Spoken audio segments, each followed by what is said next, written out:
Hello বন্ধুরা, আমার দীপিকার রান্নাঘরে আপনাদের স্বাগতম। আমি আজকে আপনাদের জন্য একটি নতুন রেসিপি নিয়ে এসেছি। আমি আজকে আপনাদেরকে দেখাবো যে দেশি মুরগির কলিজা দিয়ে বুটের ডাল রান্না করার সহজ এবং অসাধারণ রেসিপি। তাহলে চলুন এই রেসিপিটি আমাদের তৈরি করতে কি কি উপকরণ লাগবে দেখে নেওয়া যাক। আমি এখানে দেশি মুরগির কলিজা নিয়ে নিয়েছি 1 পা পরিমাণে। এখানে 3টি কাঁচামরিচ নিয়েছি, শুধু মাথাটা একটু করে ফাঁসিয়ে দিয়েছি ফ্লেভারের জন্য। আর এখানে তেজপাতা নিয়েছি এবং পাঁচফোড়ন নিয়েছি ফোড়নের জন্য। আর বাটা মশলার মধ্যে নিয়েছি গরম মশলা বাটা 1/2 চা চামচ, রসুন বাটা, আদা বাটা এবং জিরা বাটা সবগুলো 1/2 চা চামচ পরিমাণে। এখানে আমি রসুন কুচি নিয়েছি, পেঁয়াজ কুচি এবং গোটা গরম মশলার মধ্যে 4টি গরম মশলার ছাল এবং ছোট এলাচ 4টি নিয়েছি। আর গুঁড়া মশলার মধ্যে এখানে নিয়েছি হলুদের গুঁড়ো এবং শুকনা মরিচের গুঁড়ো।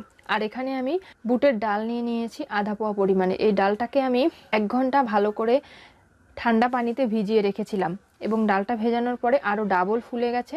এবং এই ডালটা সেদ্ধ করতে কিন্তু খুব সহজেই সেদ্ধ করে নেওয়া যাবে। আর সেই জন্য ডালটাকে আমি 1 ঘন্টা ভিজিয়ে রেখে ভালো করে ধুয়ে এখানে পরিষ্কার করে নিয়েছি। তাহলে চলুন দেখে নেওয়া যাক যে আমাদের এই রেসিপিটি কি করে তৈরি করব। তাহলে চলুন দেখে নেওয়া যাক এই সহজ এবং মজাদার রেসিপিটি তৈরি কি করে করা যায়। চলুন দেখে নেওয়া যাক। আমি চুলায় কড়াই বসিয়ে দিয়েছি, কড়াইয়ে 1/2 কেজি পরিমাণের পানি দিয়ে দিয়েছি। এখন এর মধ্যে আমি দিয়ে দিচ্ছি সামান্য পরিমাণে লবণ।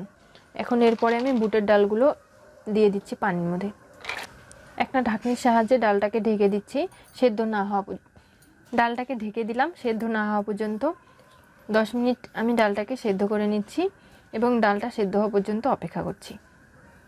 ডাল সিদ্ধ হয়ে গেছে, আমি এখন ডালটা একটা পাত্রের মধ্যে নামিয়ে নিচ্ছি। এখন এই পেঁয়াজের মধ্যেই আমি দিয়ে দিচ্ছি তেজপাতা এবং পাঁচফোড়ন।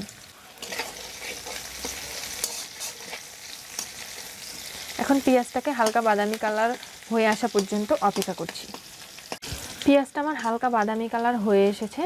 এখন এর মধ্যে দিয়ে দিচ্ছি আমি হলুদের গুঁড়া 1/2 চা চামচ পরিমাণে, মরিচের গুঁড়া 1/2 চা চামচ পরিমাণে। এখন বাটা মশলাগুলো সব 1/2 চা চামচ পরিমাণে দিয়ে দিচ্ছি। আদা বাটা, জিরা বাটা, গরম মশলা বাটা, রসুন বাটা সবগুলো আমি 1/2 চা চামচ করে দিয়ে দিলাম। এখন পেঁয়াজের সাথে ভালো করে মিশিয়ে নিচ্ছি।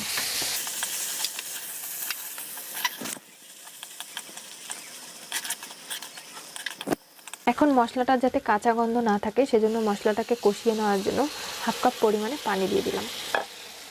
এখন নেড়েচেড়ে ভালো করে মশলাটাকে কষিয়ে নিচ্ছি। বন্ধ করে দিব।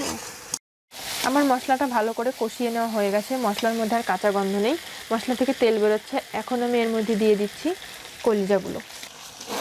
এখন ভালো করে নেড়ে মিশিয়ে নিচ্ছি।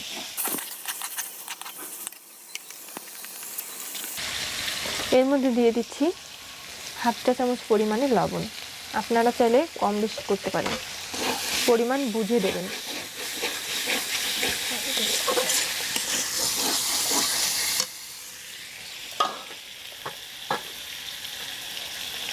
এর মধ্যে এখন আমি দিয়ে দিচ্ছি 1/2 কাপ পরিমাণে পানি। এখন একটা ঢাকনির সাহায্যে এটাকে 10 মিনিটের জন্য আমি সেদ্ধ করার জন্য ঢেকে দিলাম। আর মাঝে মাঝে এটা অবশ্যই করে নেড়ে দিতে হবে। সেদ্ধ হয়ে গেছে, পানিও শুকিয়ে গেছে। এখন আমি এটাকে ভালো করে কষিয়ে নিচ্ছি।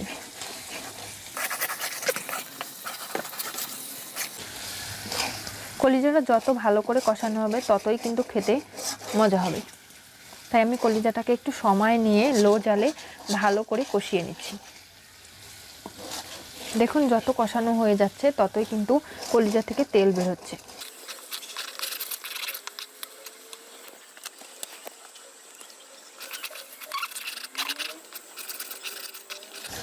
আমার কলিজাটা ভালো করে কষিয়ে নেওয়া হয়ে গেছে। এখন আমি এর মধ্যে দিয়ে দিচ্ছি সেদ্ধ করে রাখা ডালগুলো।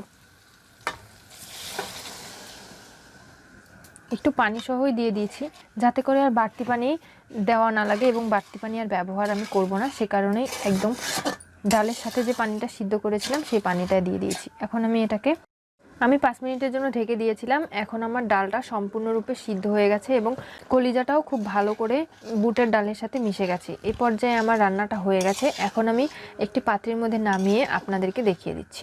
আপনারা দেখতেই পাচ্ছেন আমি যে দেশি মুরগির কলিজা দিয়ে বুটের ডাল রান্না করার রেসিপিটি দেখিয়েছিলাম তার কালারটা যেমন সুন্দর হয়েছে, এটা খেতেও অনেক সুস্বাদু। আপনারা ভাতের সাথে অথবা রুটি, নান রুটি, পাউরুটির সাথেও এই বুটের ডাল দিয়ে মুরগির কলিজা ভুনাটা খেতে পারবেন। এটা খেতে যেমন সুস্বাদু তেমনই খুব সহজ করে দেখানোর চেষ্টা করেছি।